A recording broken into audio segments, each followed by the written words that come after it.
सरसों की खेती करने वाले किसान अपनाएं ये वैज्ञानिक टिप्स, मिलेगी फसल की बम्पर पैदावार। अगर दोस्तों सरसों की फसल में बम्पर उत्पादन चाहिए तो सरसों की खेती वैज्ञानिक तरीके से करना बहुत जरूरी है। अगर किसान खेती में वैज्ञानिक तकनीकों का इस्तेमाल करते हैं तो सबसे अलग ही वो पैदावार लेते हैं, एरिया के अंदर सबसे उनकी अलग ही फसल दिखने को मिलती है। साथ ही अपनी फसल को कीटों से बचा सकते हैं, रोगों से बचा सकते हैं, किसी भी प्रकार के प्रकोप से बचा सकते हैं।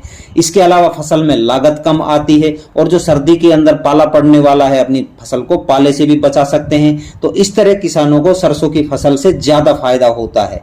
और इस साल किसान भाइयों सरसों की फसल जो है फायदे का सौदा उभर कर सामने आई है। इस साल सरसों के रेट बहुत ही हाई है, ऊंचे रेट पर सरसों बिक रही है। और आपको जानकारी के लिए बता देता हूं कि पिछले दिनों सरकार ने 2020-21 के लिए रबी फसलों के नए समर्थन मूल्य जारी किए थे। इस बार सरसों की फसल का न्यूनतम समर्थन मूल्य 400 रुपए बढ़ाकर 5050 रुपए प्रति क्विंटल कर दिया है। यानी सरसों के एमपीएस में बढ़ोतरी और सरसों के तेल की बढ़ती कीमत के चलते किसान सरसों की खेती की तरफ सबसे ज्यादा आकर्षित हो रहे हैं और होना भी चाहिए। ऐसे में सरसों की तरफ रुख भी करना चाहिए किसान। तो वो कौन से टिप्स हैं, हम किस प्रकार से सरसों की उत्पादन बम्पर पैदावार ले सकते हैं, इसी पूरी जानकारी के साथ आज मैं पूरा वीडियो लेकर आया हूं। कंप्लीट आपको जानकारी दूंगा। तो नमस्कार दोस्तों, मैं सतीश कुमार, स्वागत है आपका अपने यूट्यूब चैनल भारत किसान, हमारे किसान चैनल पर।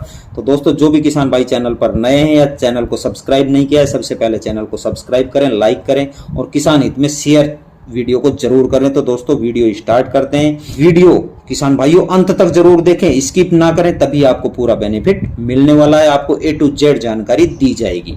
तो दोस्तों अब अपन शुरुआत से बात करते हैं। सरसों की खेती की बुआई हमें करनी चाहिए 5 अक्टूबर से 25 अक्टूबर के बीच में हमें इसकी बुआई कर लेनी चाहिए। अब आती है बीज की बात। तो आप पर एकड़ 1 केजी बीज का इस्तेमाल कर सकते हैं। बोने से पहले बीज का हमें उपचार जरूर कर लेना चाहिए। और एक बात और बता देता हूं, बीज किसान भाइयों जो बीज पर पैकिंग की डेट होती है वो 2021 की जरूर देखें, उस डेट को देखें, पुराना बीज ना लें। बुआई के समय मैं आपको बात करूं खेत के लिए क्या क्या आपको डालना है, तो बुआई के समय 100 केजी सिंगल सुपर फास्फेट ले लीजिए, 35 केजी यूरिया ले लीजिए और 25 केजी क्यूरेट ऑफ पोटास का छिड़काव करें पूरे खेत के अंदर अच्छी तरह से। फिर उसके बाद में आपको क्या करना है, इसके बाद 1 हफ्ते के भीतर खरपतवार की रोकथाम के लिए आपको उपाय करना है।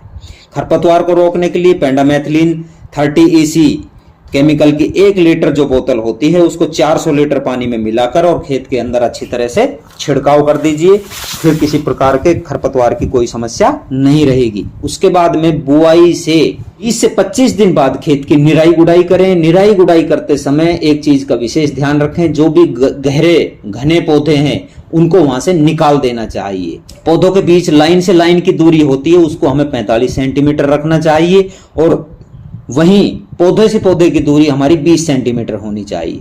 और फसल में पहली सिंचाई कब करें, तो 35 से 40 दिन के बाद हमें फसल के अंदर फर्स्ट पानी देना चाहिए। अगर जरूरत पड़े तो दूसरी सिंचाई दाना बनते समय कर दें। ध्यान रहे फूल सरसों में फूल आने के समय सिंचाई ना करें, इस चीज का विशेष ध्यान रखें। और अगर किसान भाइयों सरसों की फसल पर माहू या चेपा कीट का हमला होता है तो नीम तेल की 5 ml मात्रा 1 लीटर पानी में मिलाकर उसके छिड़काव कर दें। इसके लिए इमिडाक्लोप्रिड 8 ml की 100 मिलीलीटर मात्रा को 200 लीटर पानी के अंदर मिलाकर इसका इस्तेमाल करना चाहिए। और एक बात और आपको विशेष बता देता हूं, फसल पर कोई भी स्प्रे करें तो स्प्रे करने का हमारा टाइम सायंकाल का होना चाहिए, इवनिंग में हमें स्प्रे करनी चाहिए। अगर जरूरत हो तो दूसरा छिड़काव हमें 10 से 12 दिन पर इन चीजों का करना चाहिए। फलियां बनते समय सरसों के पौधों की 20 से 25 सेंटीमीटर जो नीचे पुराने पत्ते होते हैं उनकी हमें तुड़ाई कर देनी चाहिए। इस चीज का विशेष ध्यान रखें। फसल को पाले से बचाने के लिए फूल और फली बनने के समय क्या करना है, आपको थायो यूरिया की 250 ग्राम मात्रा को 200 लीटर पानी में मिलाएं और फिर उसका छिड़काव कर दें। जब आपकी फलियां 75% फलियां पीली हो जाती है तब फसल की हमें कटाई करनी चाहिए। तो किसान भाइयों ये कुछ मैंने टेक्निक्स आपको बताई है। यदि इस विधि से अपनी सरसों की पैदावार करेंगे, बोएंगे, इन चीजों का उपचार करेंगे तो आप फसल जो है सरसों की एरिया के अंदर अलग ही लेंगे, आपकी फसल अलग ही होगी, सबसे अच्छी फसल लेंगे, सबसे तगड़ी फसल लेंगे, सबसे अच्छा मुनाफा आप फसल से